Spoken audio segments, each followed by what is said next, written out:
தமிழர்களின் தொன்மையான தீபத்து திருவிழாவான கார்த்திகை தீபம் ஏன் கொண்டாடப்படுகிறது தெரியுமா?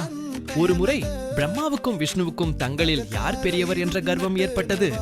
அப்போது சிவபெருமான் அவர்கள் முன்னாடி அந்தம் இல்லாத ஒரு பெரும் நெருப்பு பிழம்பாக தோன்றினார். இந்த நெருப்பின் அடியையோ முடியையோ யார் முதலில் காண்கிறீர்களோ அவரே பெரியவர் என்றார். விஷ்ணு வராக வடிவம் எடுத்து அடியை தேடியும், பிரம்மா அன்ன வடிவம் எடுத்து முடியை தேடியும் தோல்வியுற்றனர். விஷ்ணு உண்மையை ஒப்புக்கொண்டார்.